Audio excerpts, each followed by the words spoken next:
캄보디아에서 싸늘한 시신으로 발견된 30대 한국인 여성 BJ 이 사건 여러분 지금 아실 거예요. 그런데 여러 가지 저희가 말씀드렸죠. 사망 과정, 사망 관련 둘러싸고 의문점이 참 많다 했는데 30대 여성이 그 해당 여성이 입고 있던 옷이 지금 주목을 받고 있다면서요. 안진용 기자님. 네, 지난 6일이었습니다. 캄보디아 프놈펜 인근의 한 공사 현장에서 한 여성의 시신이 붉은 천에 쌓인 채 웅덩이에서 발견이 됐습니다. 네. 이 여성, 한국인 30대 여성으로 유명한 BJ로서 팔로워만 25만 명 정도 보유한 것으로 전해졌고요. 네. 현재 언론에 공개된 시신 발견 당시 현장 사진을 보면 검은 반팔 티셔츠에 트레이닝 바지를 입고 있었고 지금 사진으로 보여드릴 텐데 저 여성을 싸고 있던 붉은 천, 바닥에 있는 저 붉은색 붉은 천이 시신을 둘러싸고 세상에. 있던 천입니다. 이와 더불어 한 현지 언론은 이 여성의 생전 마지막 CCTV 영상 속에서도 저 검은 반팔 티셔츠와 트레이닝 바지를 입고 있었던 걸로 전해지는데 그러면은 그 영상이 찍힌 직후에 만났던 사람들에 의해서 어떠한 저런 살해를 당한 게 아니라는 추측이 자연스럽게 가능해지는 겁니다.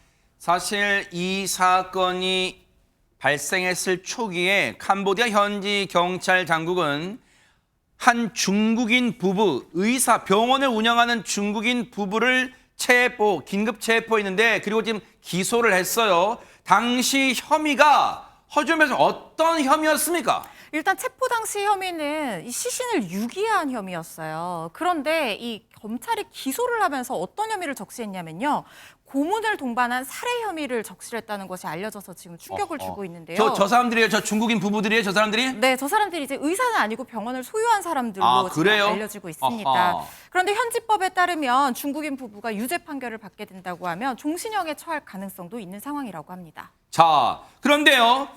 이수정 교수님, 애초에는 시신 유기 혐의였다가 고문을 동반한 살해 혐의로 바뀌었어요. 그러면 혐의를 바꿀 만한 증거가 추가적으로 발견됐다 이렇게 봐야 되는 거예요. 어떻습니까? 네, 그렇게 봐야 될 걸로 보이고요. 지금 보니까 몇 가지 이제 추가적으로 나타난 흔적들이 있는데 네. 지금 시신이 훼손이 됐는데 문제는 그 훼손이 된 것만 있는 게 아니라 구타 흔적이 있다는 게 확인이 되고 있어요. 그래서 지금 이 그 구타 흔적의 그 유래를 지금 알 수가 없는 건데, 뭐 폭스뉴스라는 곳이 있죠. 거기서 이제 그 얘기하는 바는 목뼈가 부러지고 몸에 멍이 든 상태로 발견이 됐다. 이렇게 이제 이야기를 하고 있는데, 예컨대 지금 목뼈가 부러지는 과정이 사실은 사망한 이후에 시신을 옮기다가 남은 이제 그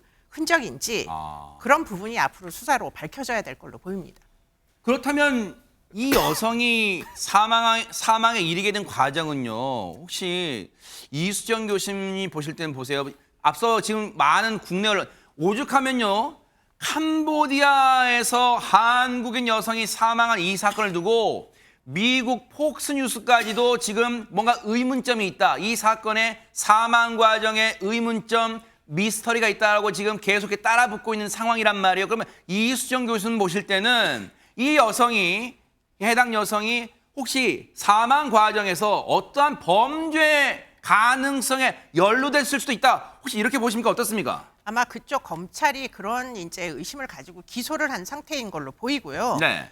이제 몸에 멍이 든 상태인데 그게 지금 죄명으로 보면 고문살해 혐의를 지금 적용을 했다 그럽니다. 네. 그러니까 아마 몸에 있는 멍이 고문에 의해서 나타난 것이다라는 어느 정도의 추정을 지금 하고 있는 걸로 보이고요.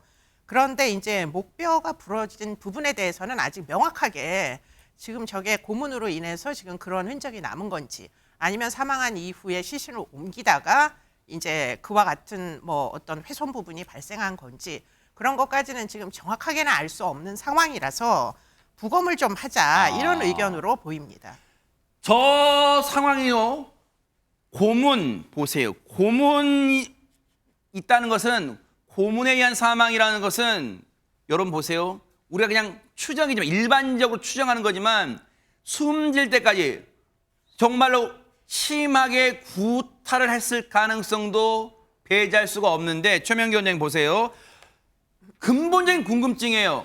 저곳은 이 30대 해당 여성이 여행을 간 곳이에요. 캄보디아로. 그런데 캄보디아에도 지금 언론 보도를 보면 한국인이 운영하는 병원들이 여럿 있다는 거예요. 그러면 수소문 이거 요즘 인터넷 검색해보면 찾아갈 수도 있을 건데 왜 저곳을 갔을까? 애초 저 병원을 왜 찾아가게 됐을까? 이런 궁금증도 나오고 있습니다. 네, 그래서 거기에 대해서 현재까지 나오고 있는 거는 저들의 저 여성의 사망과 관계된 일의 주장밖에 없습니다. 아하. 저들의 주장에 의하면은 몸이 아파서 왔고 수액과 혈청 주사를 맞은 후에 갑자기 쓰러졌다 그러는데 이게 개연성이 전혀 없어요. 아, 그래요? 왜냐하면 수액과 혈청 주사를 갖다 필요할 정도면은 응급실에 실려갈 상황이지 저렇게 걸어서 외진 병원에 갈 수 있는 게 아니고요. 만약에 수액만 얘기했다고 하면 이해가 가는데 혈청 주사라고 하는 건 요새 흔히 쓰이는 치료법이 될 수가 없어요. 아하. 혈청 주사는 우리가 코로나가 처음에 왔었을 때 아무런 치료법이 없었을 때 코로나 항체를 가진 사람이 혈청을 주사하면 코로나를 막을 수 있나 해서 얘기가 많이 나왔고요. 현재 의료에서 혈청 주사가 많이 쓰이는 이유는 뱀에 물렸을 때 그 독소를 갖다 중화시키기 위한 정도거든요. 그렇기 때문에 여성의 주변 인물한테 이제 실제로 우리 이 여성이 아팠는지 안 아팠는지를 갖다 확인해야 되고 아하. 행적을 알아야지 저분들의 말만 갖고서는 맞아요. 전혀 신뢰성이 가지 않는다고 생각이 됩니다. 지금 캄보디아 경찰 당국은 한국에서 파견된 우리 경찰 당국과 공조 수사를 해오고 있는 과정이라고 일단 알려져 있는데 최재명 교수님, 이 대목에서 드는 생각은 물론 캄보디아 경찰 당국, 수사 당국이 그런 걸 하고 있겠습니다만 해당 그 피해 여성이 휴대전화를 가지고 있다면 포렌식을 해봐야 될 것도 반드시 해야 될 것으로 추정되는 게 저 병원을 찾은 게 우연이 아니라 혹시 그 전에도 이 여성이 저 병원을 운영하는 중국인 부부와 뭔가 일면식이 있어서 서로 방문하겠다고 연락을 취했는지 등등등 뭔가 포렌식을 통해서 밝혀내야 될 것 같아요, 지금. 당연하죠. 왜냐하면 그런 개연성이 높은 이유가 뭐냐면 네. 이 병원이 예를 들면 많이 알려지고 뭐 대학병원처럼 대규모 병원이 아니에요. 1차 병원이라는 거예요. 규모가 적고. 쉽게 말하면 동네 병원이라는 얘기예요. 그렇죠. 네. 쉽게 얘기하면 그런 병원을 일부러 찾아간다? 그건 아하. 상상하기가 어려워요. 네. 왜? 중국 사람들이잖아요. 아하. 만약 저희가 한인 병원이면 또 어느 정도 이해가 돼요. 그렇죠. 왜냐하면 말이 잘 통하지 않으니까. 네. 특히 아픈 사람은요. 자기 병명을 제대로 어디가 어떻게 아픈지를 설명을 잘해야 돼요. 그리고 의사의 설명을 잘 들어야 되잖아요. 그러네요. 그럼 최소한 통역을 데려가든지 맞아요. 아니면 한인이 운영하는 병원에 갈 가능성이 높다는 거죠. 의사소통이 잘 돼야 되니까. 당연하죠. 아하. 근데 지금 보면 중국인이 운영하는 데고 그것도 1차 병원이고 그리고 이 가이드도 그런 얘기를 했대요. 이 취재하는 기자의 가이드도 네. 저 병원은 잘 알려지지도 않아서 일반인이 잘 가기가 어려운 병원이다. 아하. 중국인들은 갈 수 있겠죠. 좀 더 네. 편하게 뭐 치료를 받을 수 있어요. 그러나 한국 사람이 중국인이 운영하는 병원, 그것도 1차 병원이고 규모가 적은 병원을 찾아갔다? 네. 그건 상당히 이해하기 어려운 대목이에요. 아하. 그래서 저는 네. 아까 앵커가 지적한 것처럼 이미 사전에 알지 않고 관계가 없었다면 저 병원을 굳이 찾아갈 이유가 현재 상식적 상황을 보면 없다. 그렇게 판단하는 게 맞다고 봅니다. 이 대목에서 또 하나 중요한 부분은요. 허주연 변호사님. 캄보디아에 홀로 여행 간 게 아니라면 지인과 같이 가고 그리고 저 병원을 찾은 게 지난 4일이었는데 그때도 병원에 다녀오겠다고 지인한테 얘기를 했다면서 그럼 지인에 대한 수사는 어떻게 돼가고 있습니까? 그런데 지금 지인의 진술이 가장 중요한 열쇠 중에 하나가 될 걸로 보이는 상황인데 네. 지인이 말씀하신 것처럼 병원에 간다면서 나갔고 그런 줄 알았다라고만 하고 다른 이야기를 지금 하고 있지 않은 상황인 것 아하. 같아요.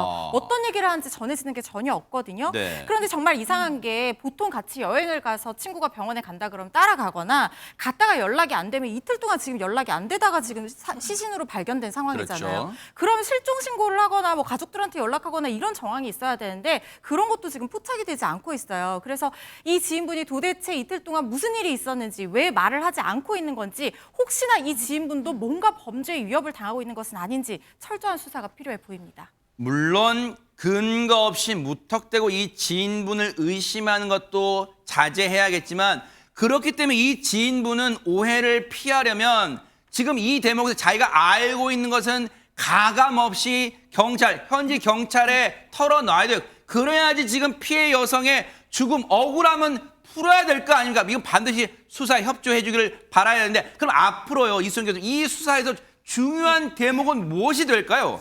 제가 볼 때는 지금 이 두 사람의 범인이 이게 진범인지 여부를 일단은 지금 현재 알 수 없는 상황이 아니냐 하는 의견까지 저는 개인적으로 갖고 있는 게 지금 결국은 이 사람들은 병원에 있었던 사람이고 네. 혈청 주사의 필요성이 이제 등장을 하잖아요. 네. 근데 혈청 주사는 일반적으로 독성 물질이 몸에 주입이 돼야 혈청 주사를 놓는다는 거잖아요. 그러면은 지금 그와 같은 과정이 어떤 경위로 일어나는지 지금 정확히 알 수가 없고요. 그러다 보니까 결국 지금 부검이 아주 절실하게 필요한 상황으로 보이는데 아하. 그런데 문제는 이제 아무래도 유족 측에서는 이제 타지에서 사망한 이 이제 자신의 가족에 대해서 좀 이 남의 손을 통해 가지고 부검을 하기는 좀 이 뭔가 꺼려지는 그럴 이런 수 면이 있어요. 네. 그 있는 것 같습니다. 그래서 네. 지금 유족 측은 지금 부검에 반대를 하고 있는 것으로 알려지고 있는데요. 네. 그런데 지금 좀 조언을 드리자면 네. 이건 사실 부검이 꼭 필요한 사안으로 보인다. 아하. 그런 말씀을 드리겠습니다. 네. 사실 우리 국내에서 일어난 이런 끔찍한 사건 같으면 우리의 매뉴얼이라는 게 우리 흔히 생각할 수 있잖아요. 그 해당 병원에 며칠 전부터 CCTV를 다 들여다볼 거 아니에요. 그래서 그 병원에 드나드는 사람이 어떤 사람들인가. 왜냐하면 이수영 교수님 정말 중요한 점을 짚으신 것 같은 게 이 중국인 부부만 그 뒤에 어떤 거대한 조직이 범죄 조직이 있을 개연성도 무시 못하기 때문에 그런 거 다 할 거란 말이에요. 그러니까 지금 우리 경찰 당국과 공조를 하고 있다고 하니까 이 부분까지 앞으로 캐내 주시기를 좀 뉴스파이터가 눈 부릅뜨고 따라붙어 보도록 하겠습니다. 보고 계십니까? 대박 사건. 네, 안녕하십니까? 김명준입니다. 여러분과 함께하는 뉴스파이터. 다양한 소식과 뉴스를 보고 싶으시면 화면 오른쪽을 꾹 눌러 구독해 주시길 바랍니다. TV로도 유튜브로도 여러분께 한 발 더 다가가겠습니다. MBN 뉴스와 뉴스파이터를 사랑해 주셔서 고맙습니다.